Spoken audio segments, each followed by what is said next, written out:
Assalamualaikum warahmatullahi wabarakatuh.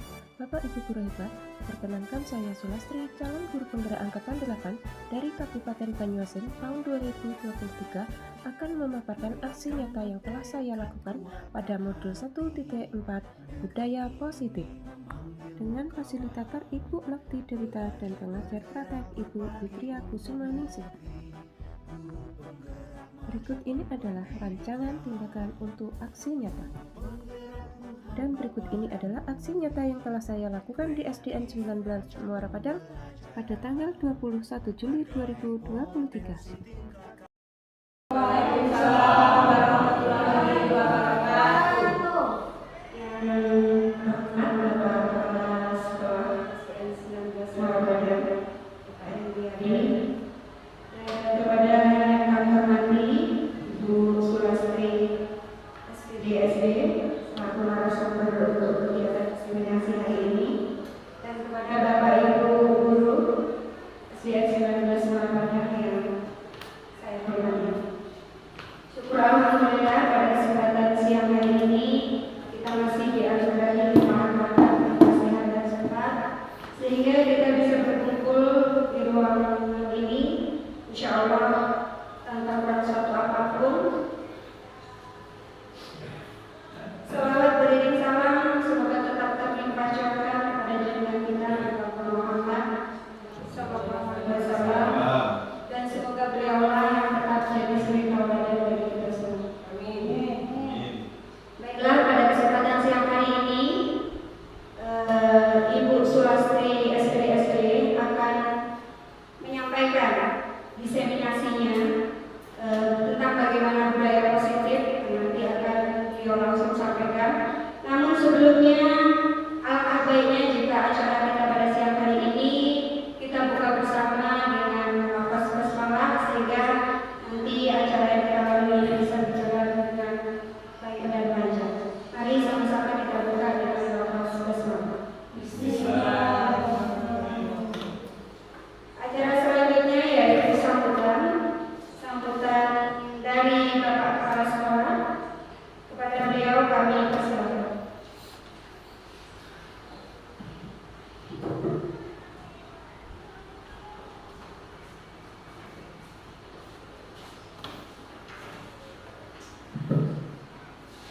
Assalamualaikum warahmatullahi wabarakatuh.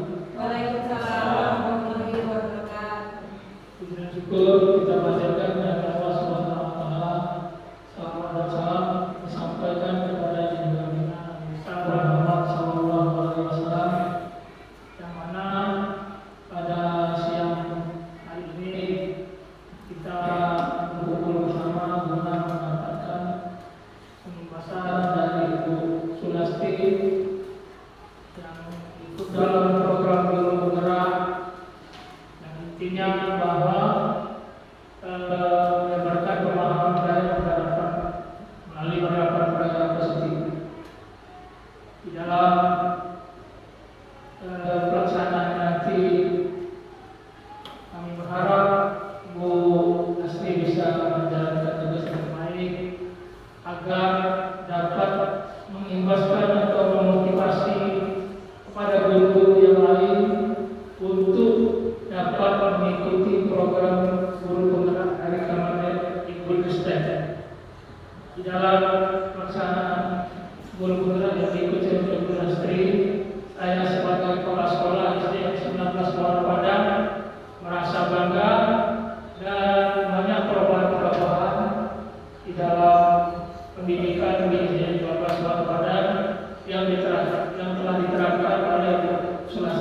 pembelajaran di calon guru penggerak. Next. Ya, Bapak Ibu guru semuanya, budaya positif. Apa yang ada di pikiran Bapak Ibu guru semuanya? Budaya positif. Menurut Ibu apa budaya positif? Budaya positif itu menurut saya sebagai pendidik yaitu budaya yang sangat bagus untuk diterapkan dan kita lakukan kepada anak didik kita. Ya.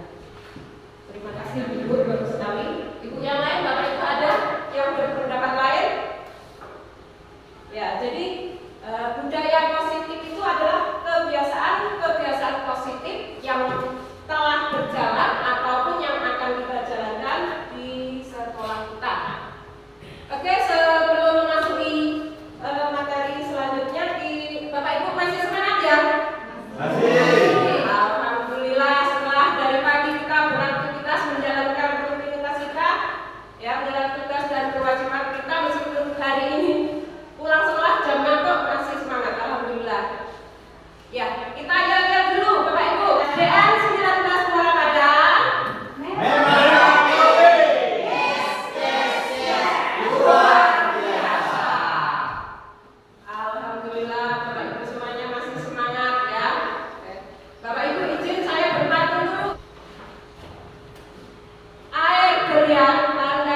punya kemauan dari dalam diri sendiri. Orang dewasa nggak bisa maksa. Next. Ya, menurut Dr. William Glasser dalam kontrol teori meluruskan beberapa miskonsepsi pemahaman salah tentang makna kontrol.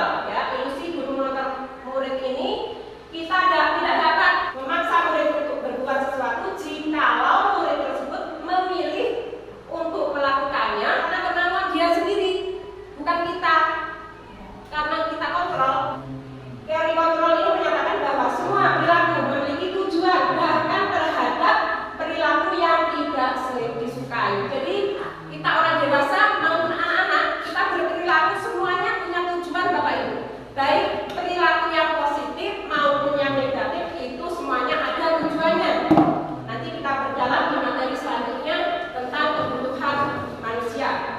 Ilusi bahwa semua penguatan positif, efektif dan bermanfaat itu juga ilusi. Kita beri hadiah, kita lucu.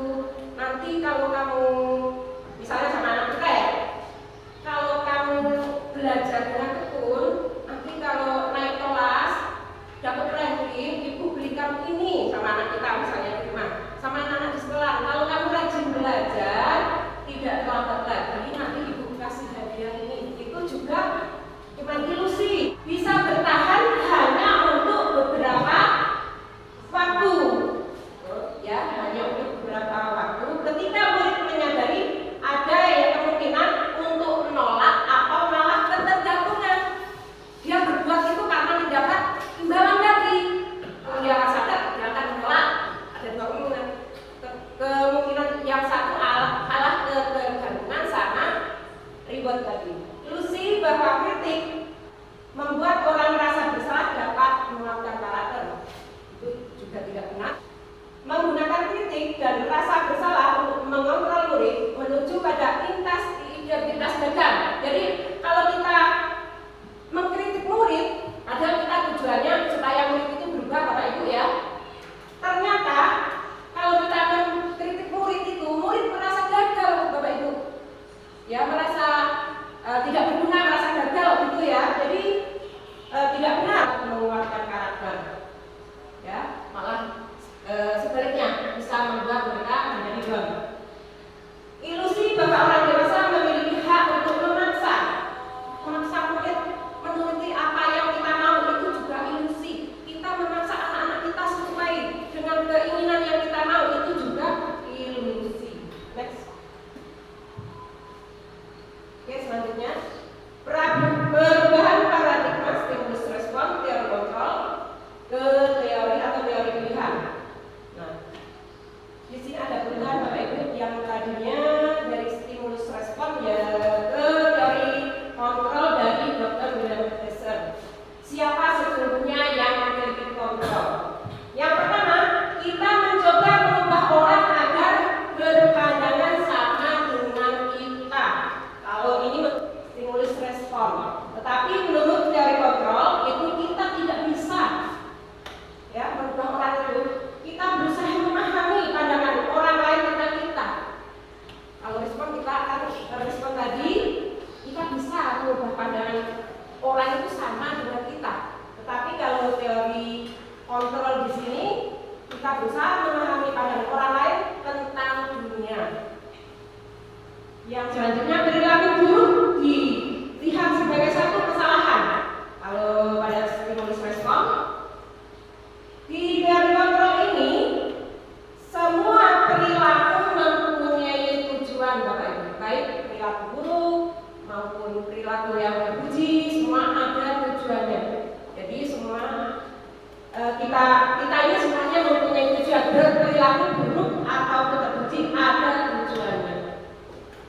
Orang lain bisa mengontrol saya, benar nggak Bapak Ibu? Seperti yang tadi, genggaman tadi, orang lain bisa mengontrol saya, benar nggak? Ya, iya, benar, benar, betul ya.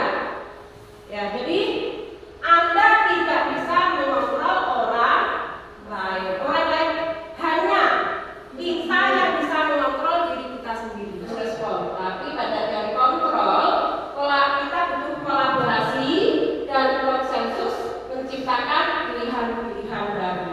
Daripada kita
mengenai disiplin dari teori kontrol atau teori pilihan dari 2012. Yang pertama, Anda tidak bisa mengontrol orang lain, hanya Anda yang bisa mengontrol Anda sendiri. Betul sekali, tadi sudah dibahas.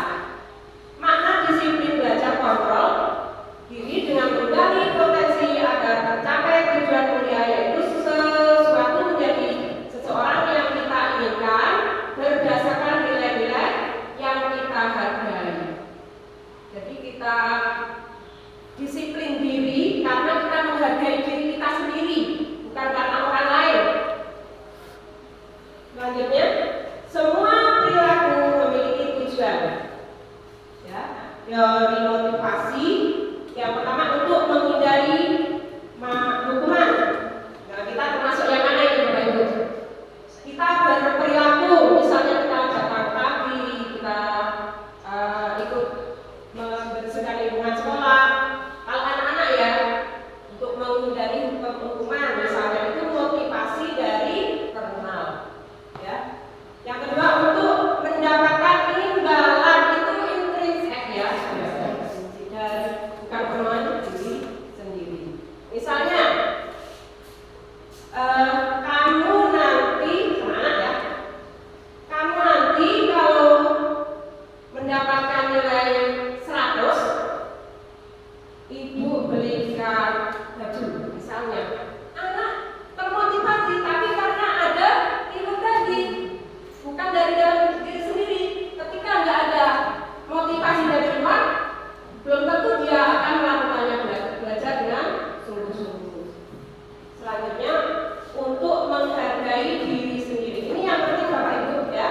Jadi motivasi untuk menghargai diri sendiri timbul dari dalam diri sendiri, ya, secara intrinsik. Ya. Nilai-nilainya itu ada nilai belajar universal. Ya, kalau kita ini awal pembelajaran, kalau kelas 6 kemarin sudah membuat keyakinan kelas. Ini ada 5 posisi kontrol kita. Kita sebagai guru itu ada 5 posisi kontrol. Yang mana Bapak Ibu? Yang telah Bapak Ibu lakukan selama ini yang mana? Sebagai penghukum, sebagai pembuat rasa bersalah, sebagai teman, pemantau, atau manajer menurut Bapak Ibu? Coba. Yang mana selama ini yang telah dijalankan?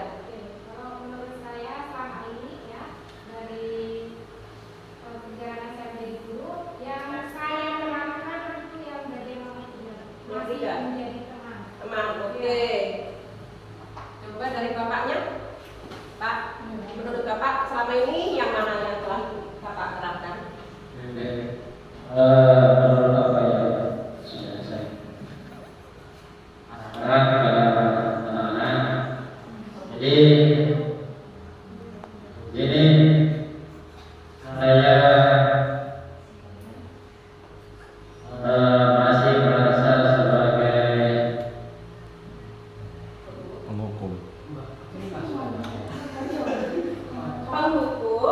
pembuat rasa bersalah, teman, pemantau, atau manajer? ya masih sebagai manajer. Apa? sebagai pemantau. Pemantau. Ya. Oke, terima kasih Bapak Ibu semuanya. Ya, secara tidak langsung kita sebetulnya sudah mempraktekkan semua ini Bapak Ibu ya. Kalau saya terus terang sebagai penghukum, iya pernah saya lakukan. Sebagai pembuat rasa bersalah juga iya pernah saya lakukan. Sebagai teman, menurut saya waktu itu sebelum mengikuti pendidikan guru bagus, posisi ini menurut saya waktu itu posisi terbaik kita itu sebagai manajer. Nanti kita bahas secara mendalam di materi selanjutnya. Di situ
peraturan berlaku. Guru-guru disiplin muridnya harus muridnya ikuti tertib yang dibuat oleh gurunya. Itu saja menurut saya. Terima kasih sobat kepala sekolah. Iya. Disiplin ini berasal dari bahasa Latin sebenarnya. Kalau kita selama ini mengartikannya disiplin itu mematuhi aturan gitu ya. Selama ini yang kita pahami. Sebenarnya berasal dari bahasa Latin yaitu disiplina yang artinya belajar. Disiplin Bapak Ibu. Makna asal dari kata disiplin bermakna konotasi, kiasan Bapak Ibu ya. Dengan disiplin diri dari murid-murid Sokrates dan Plato. Ya, hanya kiasan sebetulnya disiplin ini. Selanjutnya disiplin diri membuat orang menjadi potensi menuju sebuah tujuan yang dihargai. Disiplin diri membuat orang menjadi potensi menuju sebuah tujuan yang dihargai. Namun dalam budaya kita, maka kata disiplin telah berubah. Karena disiplin ini telah berubah dalam budaya kita menjadi sesuatu yang dilakukan seseorang pada orang lain untuk mendapatkan kepatuhan. Misalnya kita mendisiplinkan anak didik kita, berubah ini ya. Maknanya telah berubah dalam budaya kita, ya. Menjadi sesuatu yang dilakukan seseorang pada orang lain untuk mendapatkan kepatuhan. Kecenderungan umum adalah menghubungkan kata disiplin dengan ketidaknyamanan, bukan dengan apa yang kita hargai, pencapaian suatu tujuan mulia. Jadi tujuan kita disiplin, mendisiplinkan anak-anak, ketidaknyamanan, bukan dengan apa yang kita hargai.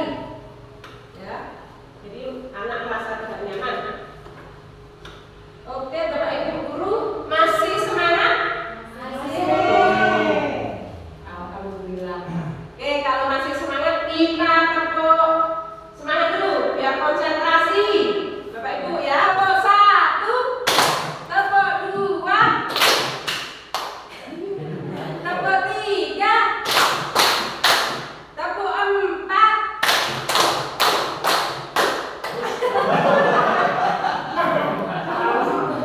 Tepuk 5, 2 kali tepuk 5.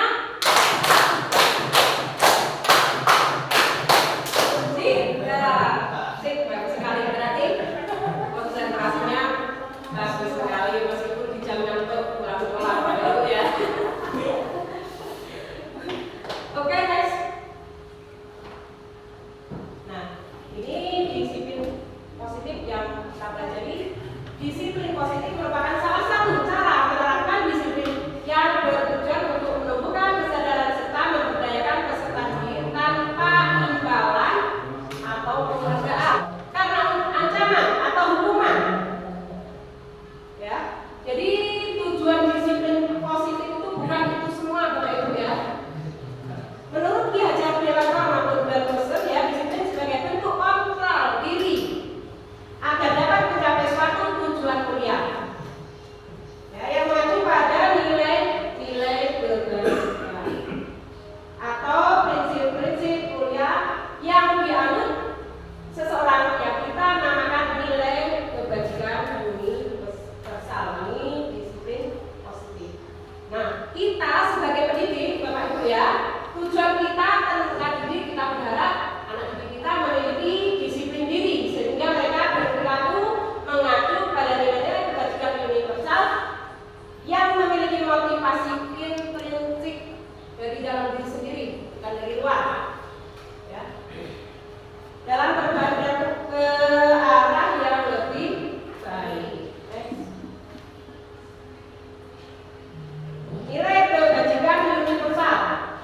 Ya, nilai-nilai kebajikan adalah sifat-sifat positif manusia yang merupakan tujuan mulia yang ingin dicapai setiap individu. Nilai-nilai tersebut bersifat universal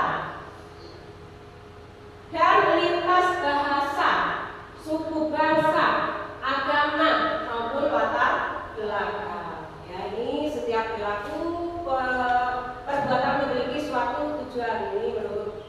William Besser dalam teori kontrol tahun 1984. Dengan menaikkan nilai-nilai kebajikan yang diyakini seseorang, maka motivasi intrinsik akan terbangun sehingga menggerakkan motivasi dari dalam untuk dapat mencapai tujuan mulia yang diinginkan. Itu menurut John Russell tahun 1998.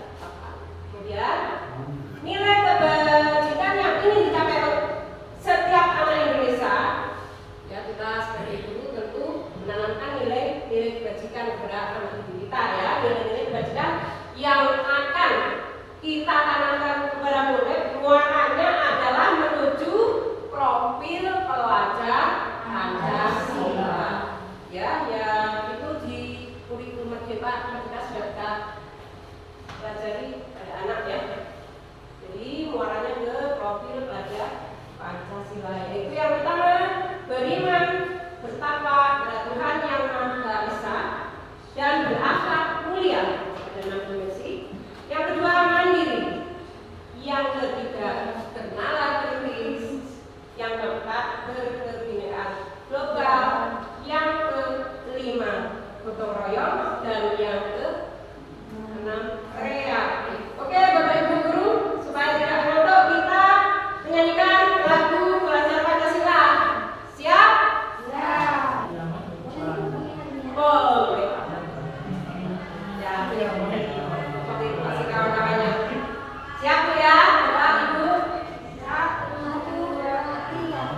Pelajar Pancasila beriman dan bertakwa pada Tuhan yang Esa dan berakhlak mulia, berkebinaan global, gotong royong mandiri, kreatif dan bernalar kritis. Oke, terima kasih Bu. Optimal sekali. Mau lagi? Lagi bukan katanya. Oke, sekali lagi biar panas saya. Ya. Ayo.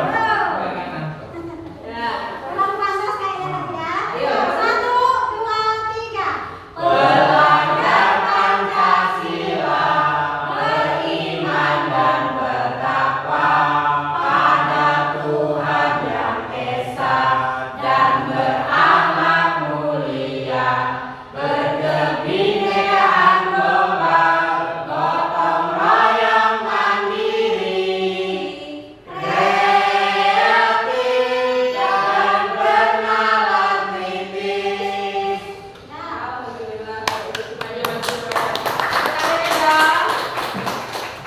Ada 19 Ramadan? Oke. Luar biasa. Oke, nice, terus lanjut lagi ya. Set disiplin positif dan motivasi.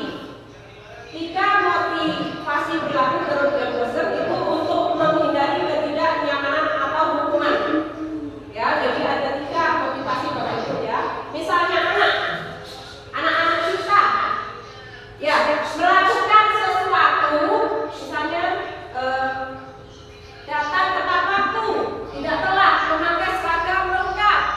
Biasanya itu mereka ada yang motivasi dari luar, eksternal, untuk menghindari tidak kenyamanan, untuk menghindari hukuman. Betul nggak Bapak Ibu? Betul nggak Bapak Ibu? Iya. Betul. Iya. Untuk menghindari hukuman, yang keluar begitu, ya, melakukan sesuatu karena untuk menghindari ketidaknyamanan. Ya, itu motivasi dari luar. Kemudian untuk mendapatkan imbalan atau penghargaan. Selama ini saya begini Bapak Ibu, siapa yang bisa mengerjakan soal matematika nomor 2 paling cepat, Ibu kasih pena. Itu selama ini. Ternyata itu tidak bagus Bapak Ibu, ya. Itu motivasi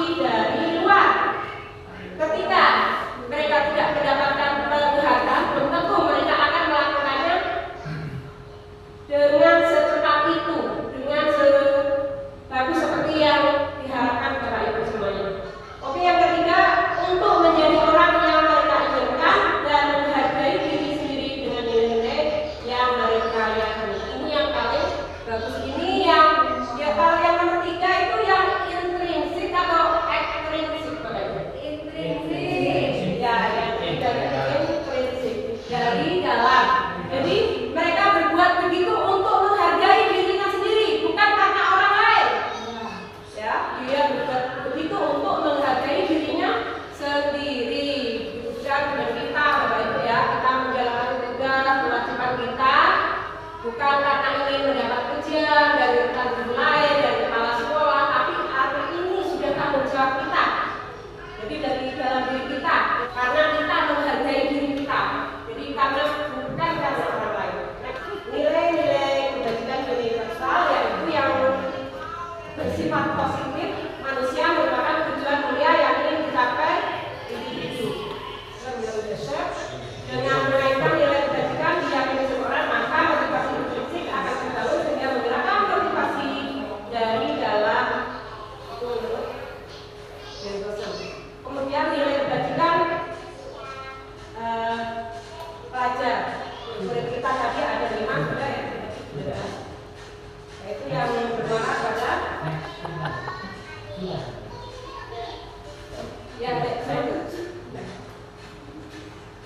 oke, Bapak Ibu, sekarang cari motivasi perilaku manusia. Yang pertama tadi untuk menghindari ketidaknyamanan atau hukuman. Itu apa yang terjadi apabila saya tidak melakukannya. Misalnya Bapak Ibu guru namanya di kelas, ya Bapak Ibu guru menerapkan ini, ya. Kemungkinan anak akan menuruti Bapak Ibu karena menghindari ketidaknyamanan tadi. Ya, kita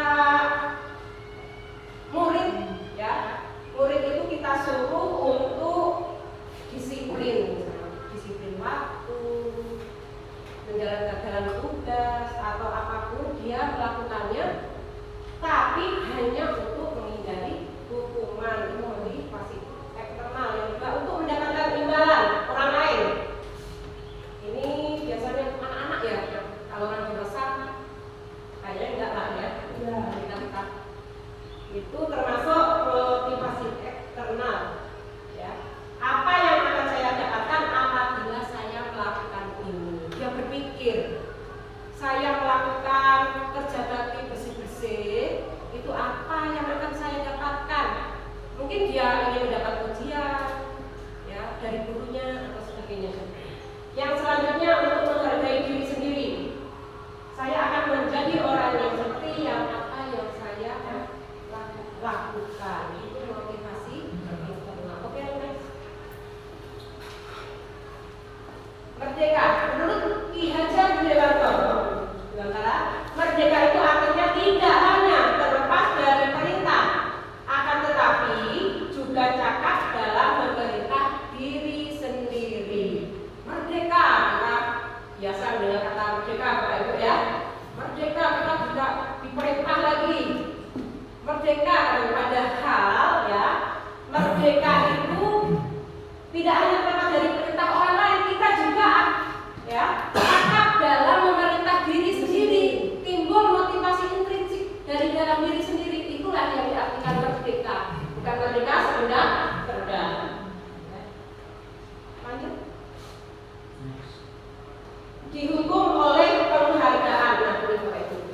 Kalau Bapak Ibu memberikan penghargaan kepada anak karena anak-anak ini melakukan sesuatu, sama artinya Bapak Ibu guru ini telah menghukum anak-anak kita. Dihukum oleh penghargaan. Mohon maaf, saya juga pernah melakukan ini.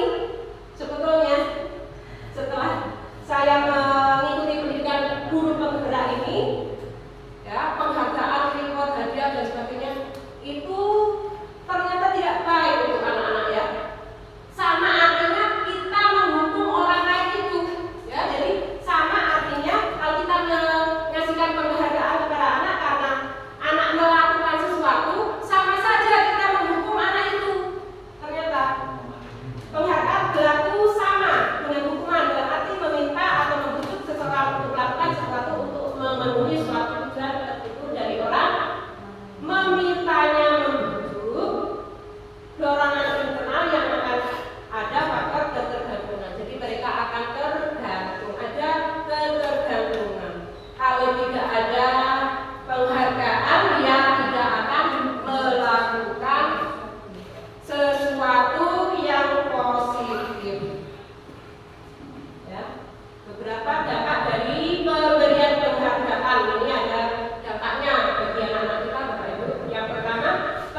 tidak tepat sama sekali. Penghargaan tidak efektif. Penghargaan merusak hubungan. Ada juga penghargaan menurunkan kualitas. Ya. Karena penghargaan tadi sudah dibahas ya, dia mau melakukan sesuatu, jadi menurun. Ketika nggak ada penghargaan, dia akan menurun kualitasnya. Penghargaan mengurangi motivasi intrinsik. Ya, dia mau melakukan sesuatu kebaikan atau melakukan suatu hal-hal positif karena penghargaan, jadi motivasi intrinsik itu berkurang ya. Next.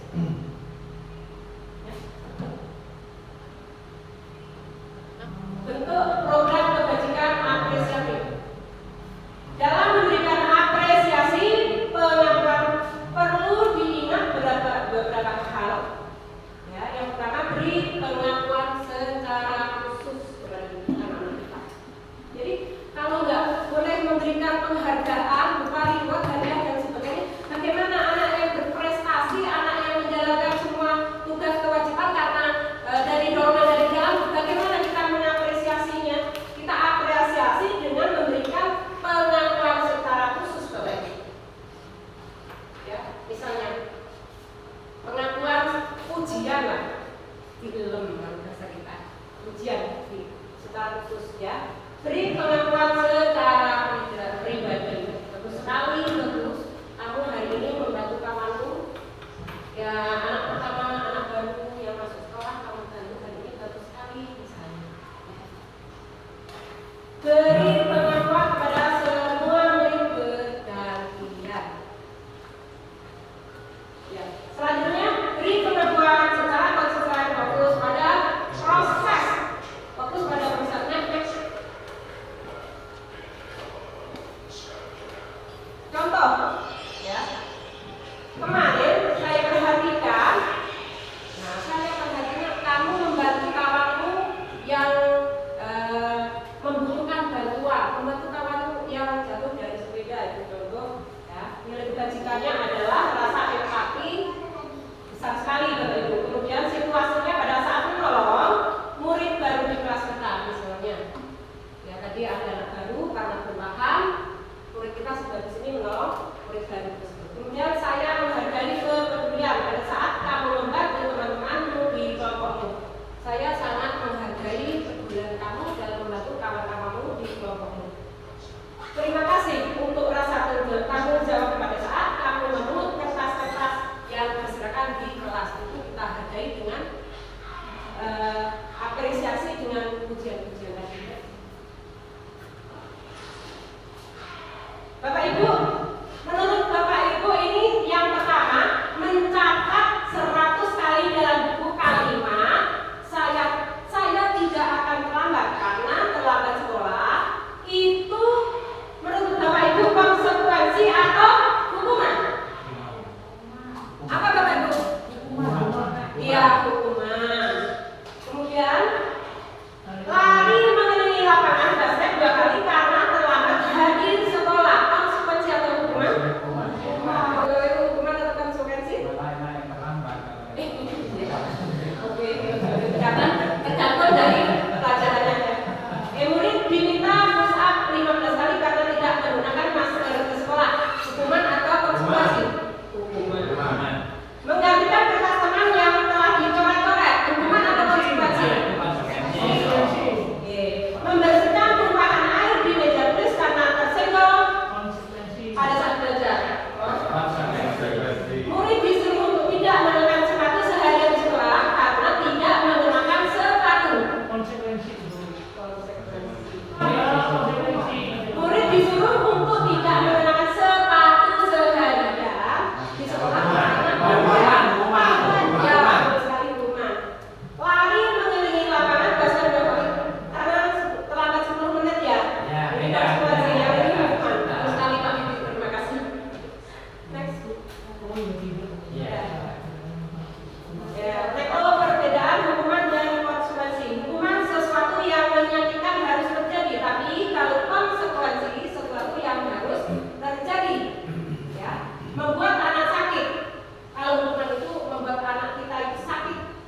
turunkan menjadi keyakinan kelas. Ya. Kemudian setelah kita buat keyakinan kelas, kita sepakati bersama anak-anak kita jalankan, kemudian terbentuklah lingkungan belajar yang positif. Ya, setelah lingkungan belajar positif, ya, terbentuklah kebiasaan-kebiasaan positif, yaitu budaya positif di sekolah kita yang akan mendukung proses belajar mengajar, sehingga kalau lingkungannya positif, ya, anak-anak dalam belajar itu bisa berpihak pada lanjut.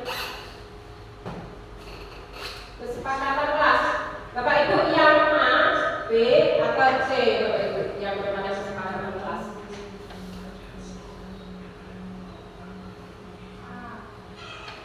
Mana Bapak Ibu?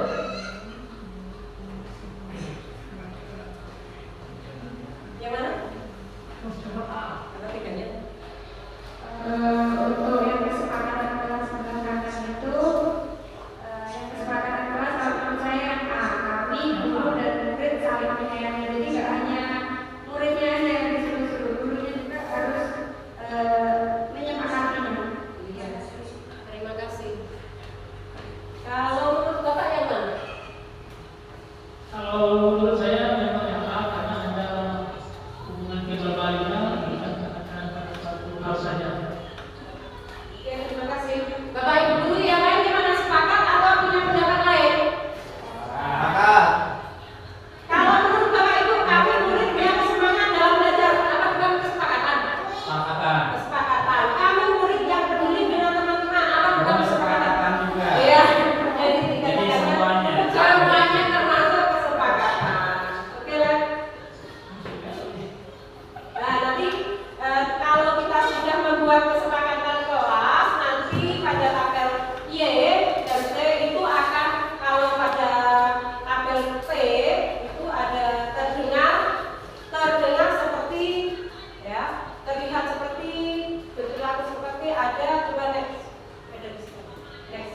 Nah, ini pada tabel Y, kalau kesepakatan kelas tadi sudah dijalankan, terdengar seperti satu orang berbicara, "Ibu, saya bantu." Beneran kan? Ya? Kita bisa selesaikan ini bersama.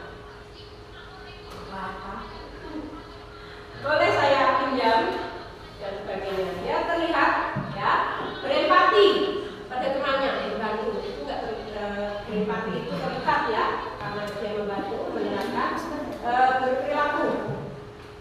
Oke, Bapak Ibu lanjut, masih semangat? SDN 19 mana pada? Memang oke.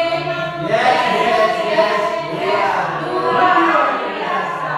Alhamdulillah Bapak Ibu semuanya masih bisa masuk. Dan memang kebutuhan dasar manusia yang pertama itu untuk bertahan hidup. Ini terdiri dari makanan, pakaian, tempat tinggal, keamanan dan kesehatan. Jadi misalnya anak-anak kita itu melakukan sesuatu, itu pasti ada dasarnya untuk memenuhi kebutuhan dasar ini. Misalnya anak-anak ketika kelas 1 ya, misalnya ketika mereka sarapan, awalnya sarapan duduk sama anak ini. Kenapa? Ini kita tanya apa kebutuhan yang mendasari dia begitu, mungkin karena di rumah dia berbelum sarapan, berarti masuk ke kebutuhan dasar hidup. Mungkin karena dia mengganggu kawannya, karena senang melihat kawannya ini menangis atau gimana, berarti kebutuhan dasar kesenangannya yang perlu dipenuhi.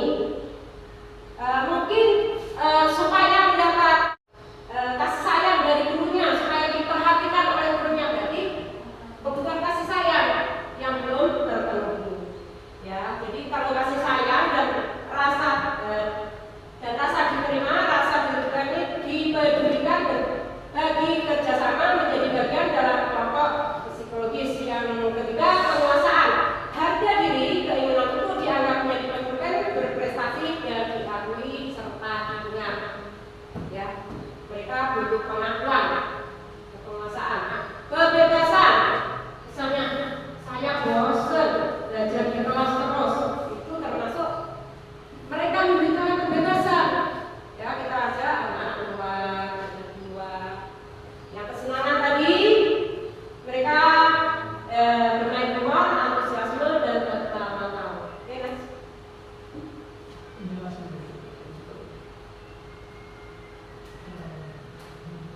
Nah, keyakinan kelas.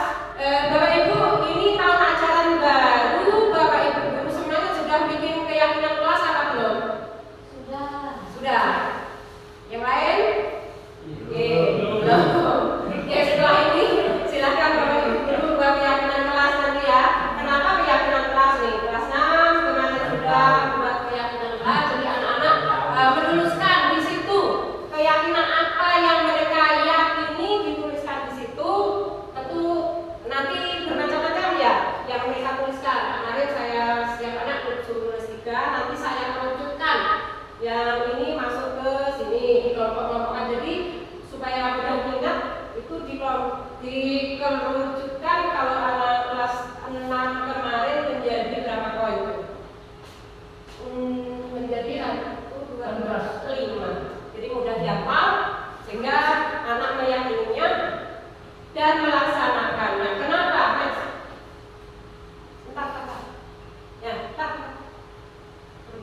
Ya. Keyakinan mengapa kok keyakinan kelas? Mengapa bukan peraturan? Mengapa harus keyakinan kelas? Mengapa kok bukan peraturan? Ya, kalau peraturan itu zaman dulu, kalau peraturan itu gurunya yang buat Bapak Ibu ya. Kalau keyakinan kita bersama guru murid semua ada membuat keyakinan kelas ini.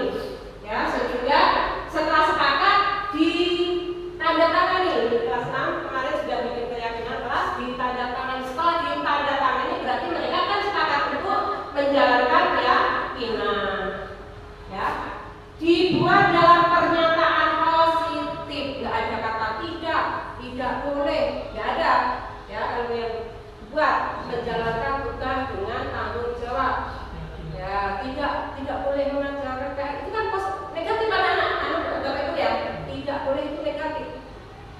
Dilarang itu negatif konotasinya. Jadi kita buat yang positif, menjalankan tugas dengan rasa tanggung jawab. Tidak boleh mengejek lawannya.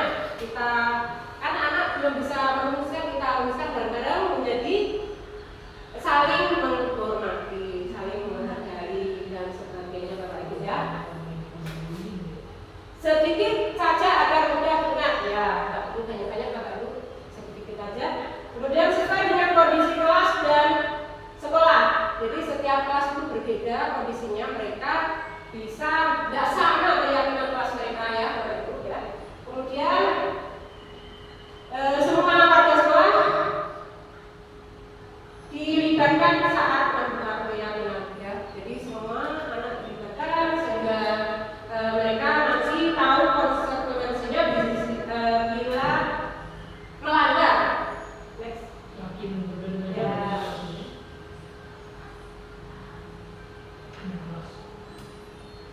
Nah, segitiga restitusi. Nah, ini bagian yang penting yang belum pernah saya pelajari sebelumnya Bapak Ibu ya. Ini saya pelajari di pendidikan guru pembela ini. Segitiga restitusi. Bapak Ibu guru sudah pernah mendengar segitiga restitusi? Oke. Segitiga restitusi adalah suatu proses dialog yang dijalankan oleh guru agar dapat menghasilkan murid yang mandiri dan bertanggung jawab.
bapak juga pernah melakukan itu. Ibu bapak tidak tertarik mencari siapa yang salah, tapi ibu bapak ingin mencari solusi dari permasalahan ini. Kita stabilkan. Kalau anak bermasalah itu kan biasanya kita stabilkan emosinya, kita stabilkan dulu. Kamu berhak mendapatkan semua ini. Nah, di dalam validasi tindakan yang salah, kita validasi tindakan yang salah, Bapak Ibu. Kalau kita menggunakan masalah dengan segitiga dan seterusnya, mengkartu urut, mengenali bahan dasar yang ingin dipenuhi. Ya, kita cari dasarnya. Kenapa mereka melakukan itu? Ya, pada dasarnya itu apa yang mendasari mereka melakukan semua itu? Ya, misalnya dasar tadi ada 5 ya. Nggak usah dibahas lagi. Ini langsung. Guru berkata, kamu pasti punya alasan mengapa melakukan ini. Kita cari juga dasarnya apa.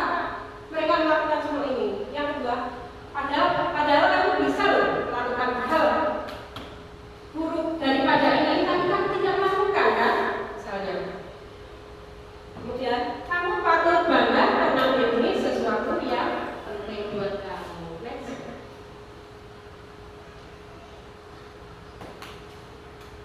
Ya, yang terakhir adalah menanyakan keyakinan. Ya, anak melihat kesalahan dihubungkan dengan norma sosial dan nilai-nilai yang mendasari manusia berinteraksi dengan orang lain. Guru berkata pada tahapan meyakinkan ini, ya, apa keyakinan kelas, ya, yang telah kamu langgar. Kamu, misalnya ya, di kelas kita, di sekolah kita itu banyak yang sering kejadian ya. Anak hilang sepatu sebelah atau sebagainya itu ya, kita tanya. Ya, kalau sudah anak itu tahu, anak ini kita tanya,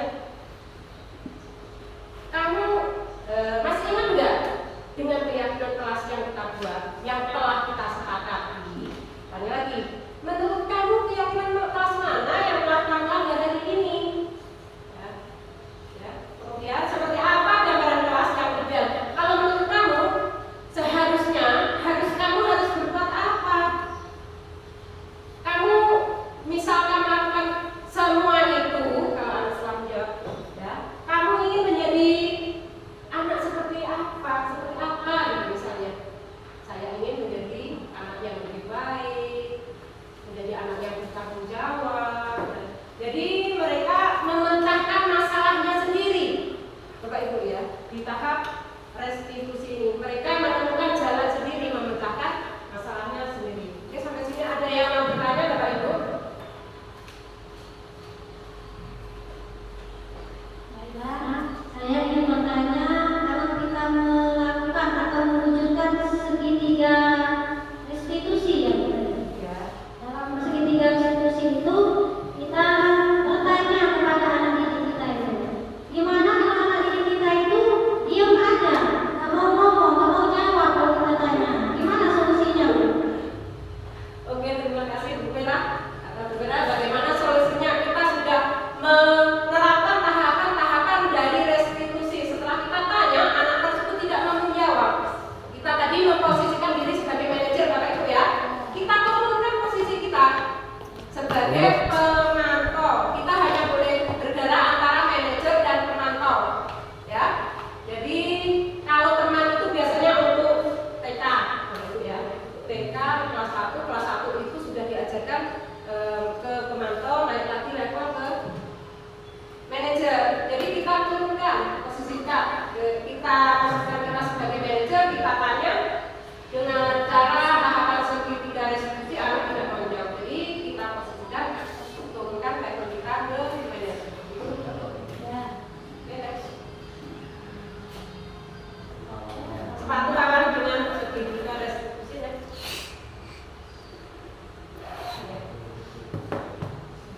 Ini sebetulnya sudah saya buat video Bapak Ibu. Nanti di akhir aja ya. Next. Kesimpulan dari pembelajaran kita hari ini dalam penerapan disiplin positif, hendaknya guru memiliki standar kepribadian profesional dan sosial yang baik, di mana guru mampu merefleksi dirinya dalam posisi kontrol saat ini, bagaimana menjalaninya sebagai among, posisi kita sebagai manajer. Boleh memposisikan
saling tolong-menolong antar sesama boleh nih punya. Ini siapa yang kasih nama ya? Wah.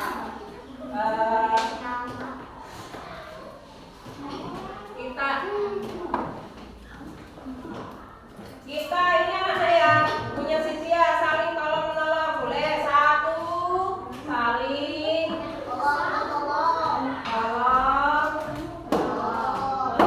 menolong boleh punya sini. Terus tidak kontak, tidak mengejek teman. Kalau tidak mengejek, tidak boleh mengejek teman itu maksudnya saling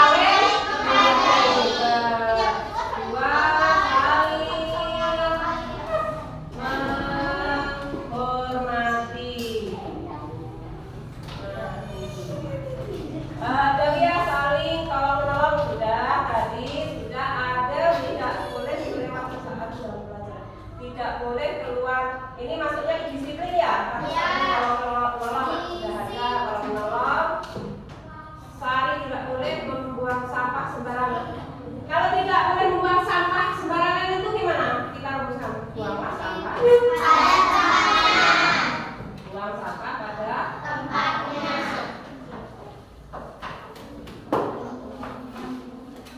Dimasukkan nggak jujur? Jujur misalnya jujur apa? Jujur. Jujur apa lagi? Iya. Jadi masa ya jujur ya? Disiplin itu apa saja?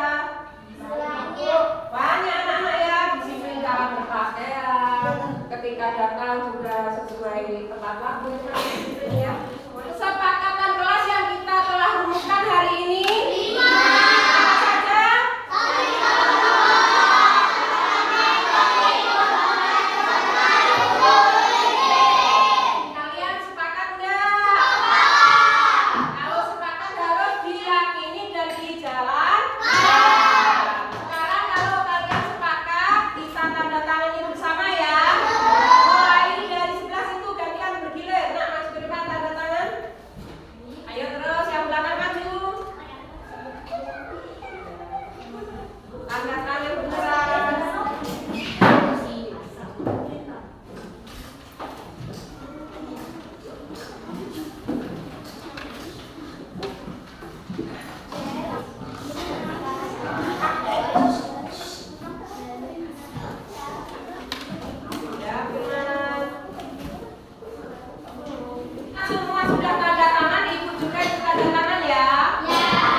Assalamualaikum warahmatullahi wabarakatuh. Saya Hendriadi SPD, Kepala Sekolah SDN Negeri 19 Muara Padang. Dengan ini merasa sangat bangga atas keikutsertaannya guru saya Bu Sulastri SPD dengan mengikuti program guru penggerak, dan di dalam melaksanakan pembelajaran guru penggerak sangat menunjang sekali dalam proses belajar mengajar di SDN 19 Muara Padang. Untuk itu kepada rekan-rekan guru agar bisa mengikuti jejak Ibu Sulastri SPD demi untuk kemajuan dan kesuksesan di dalam mendidik anak bangsa di SDN 19 Muara Padang. Dan lebih dari itu saya ucapkan terima kasih kepada Ibu Sulastri SPD yang telah ikut guru penggerak. Sekali lagi mudah-mudahan sekolah kita terus maju dan bersemangat. Amin. Wabillahi taufiq wal hidayah. Wassalamualaikum warahmatullahi wabarakatuh. Assalamualaikum warahmatullahi wabarakatuh. Perkenalkan, nama saya Marwasila Adelia. Hari ini kami telah membuat keyakinan kelas. Saya merasa senang karena kami dilibatkan dalam membuat keyakinan kelas untuk disepakati dan dijalankan bersama. Terima kasih Bu Sulastri. Wassalamualaikum warahmatullahi wabarakatuh. Assalamualaikum warahmatullahi wabarakatuh. Perkenalkan, nama saya Indi Oktaviani. Hari ini kami telah membuat keyakinan kelas. Saya merasa senang karena kami dilibatkan dalam membuat keyakinan kelas untuk disepakati dan dijalani kan bersama. Terima kasih Bu Sulastri. Wassalamualaikum warahmatullahi wabarakatuh. Bapak Ibu guru hebat, demikianlah aksi nyata yang telah saya lakukan. Wassalamualaikum warahmatullahi wabarakatuh. Salam guru penggerak.